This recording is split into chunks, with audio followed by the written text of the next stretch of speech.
Class लेके आया हूँ। आज मैं हिंदी के पेपर में आपके आज 5 नंबर गारंटी के साथ पक्के कराने वाला हूँ। 5 नंबर कैसे मिलेंगे, जैसा मैं आपको बता रहा हूँ आपको वैसे मिलेंगे। इस क्लास में लास्ट तक बनी रहना है। देखिए मैं आपको बता दूँ कि आप हिंदी के पेपर में कहानी आती है जो 5 नंबर पूछी जाती है। आपके पेपर में जो है 4 कहानियाँ आती है। उन चारों कहानियों में से आपको एक करनी होती है। मैं आपको वो तरीका बताने जा रहा हूँ जिससे आपको वो चारों कहानियाँ याद नहीं करनी पड़ेंगी, केवल 2 याद करनी पड़ेगी, उनसे ही काम हो जाएगा। आपके 5 नंबर बिल्कुल पक्के गारंटी के साथ आपको मिलेंगे। देखिए वो कहानी कौन-कौन सी आपको मैं पहले बता देता हूँ। देखिए, एक है पंचलाइट,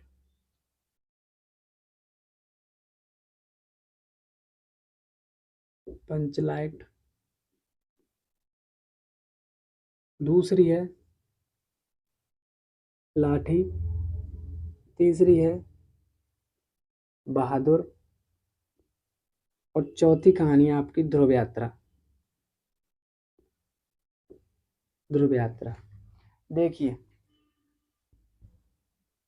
इसमें और इसमें और इसमें और इसमें देखिए, पंचलाट कहानी से देखिए एक तो कहानी का सारांश पूछेगा या फिर उद्देश्य पूछेगा इसका उद्देश्य, और इसमें भी यही सारांश पूछ सकता है, उद्देश्य पूछ सकता है। इसमें भी सारांश उद्देश्य, इसमें भी सारांश उद्देश्य। तो देखिए कितने हो गए, 1 2 3 4 5 6 7 8, यानी कि 8 हो गए। और अगर आप इस वीडियो मेरे साथ नहीं बने रहे तो ये आपको ये 8 ही याद करनी पड़ेंगी, जबकि मैं आपको बताऊंगा केवल 2 आपको याद करनी है।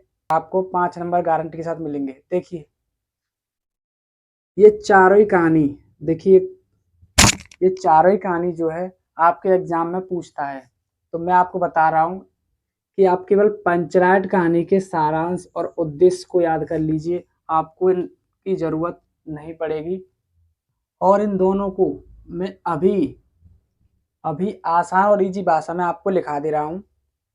ये कहानी पेपर में किस तरीके से आपको दी जाती है या क्वेश्चन कैसे पूछता है, वो मैं आपके सामने पेपर लेके आया हूँ जो सन 2023 में हुआ है, जो आपकी स्क्रीन पर आपको मैं दिखा दे रहा हूँ। देखिए ये पेपर है, ये जो पेपर है उसमें देखिए 3 कहानी दी गई हैं। इसमें पूछा है कि पंचलाट कहानी का सारांश लिखिए, और नीचे आपको दिया गया है अथवा में बहादुर या फिर ध्रुव यात्रा का उद्देश्य बताइए।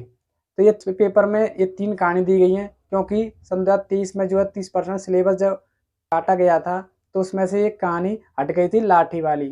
तो ये लाठी अब इस बार आपको जो 30% सिलेबस है वो नहीं हटाया गया है, आपको ये चारों ही कहानी आपके सिलेबस में है। अब इससे आपको कोई फ़र्क नहीं पड़ता, क्योंकि मैंने आपको बता दिया है आप केवल एक कहानी से ही 5 नंबर पक्के कर सकते हो। चलिए शुरू करते हैं आपकी ये कहानी। तो आपके सामने ये कहानी आ रही होगी। तो देखिए इस कहानी को आपको नोट करके रख लेना है, जैसे जब एग्ज़ाम होंगे तब इसका आप रिवीजन करके जाना। ये कहानी शुरू करते हैं। पहले हम आपको पंचलाट कहानी का सारांश कराएंगे, उसके बाद उसकी दूसरी वीडियो में आपका इसका उद्देश्य कराएंगे। तो देखिए पहले सारांश इसका। पंचलाट कहानी एक आंचलिक कहानी है जिसे परेश्वर नाथ रेणु जी ने बिहार के एक छोटे से गांव के बारे में सुंदर चित्रण करके प्रस्तुत किया है।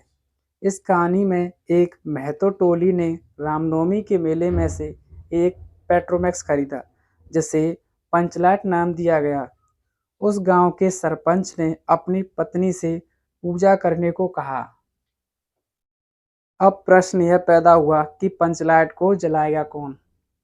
इस टोली में एक गोधन नाम का व्यक्ति था जो मुन्नी नाम की लड़की से प्रेम करता था और उसके घर के पास जाकर सलमा के गाने गाया करता था, यानी वो जो है फिल्मी गाने गाया करता था। देखकर मुन्नी की मां गुलरी ने गोधन के बारे में पंचों से शिकायत की और पंचों ने उसे अपनी जाति से निकाल दिया। यह देखकर मुन्नी ने पंचों से पंचलाट के बारे में बताया कि हम में से केवल गोधन ही है जो पंचलाट को जलाना जानता है। तो पंचों ने गोधन को वापस बुलाया और उससे कहा कि तुम्हारे 7 खून माफ और खूब गाओ सलीमा का गाना। यानी इसका मतलब है कि गोधन को जो भी सजा मिली थी उसको जो है माफ कर दिया गया है, और अब वो खूब गाना गा सकता है, उस पर कोई भी पाबंद नहीं है।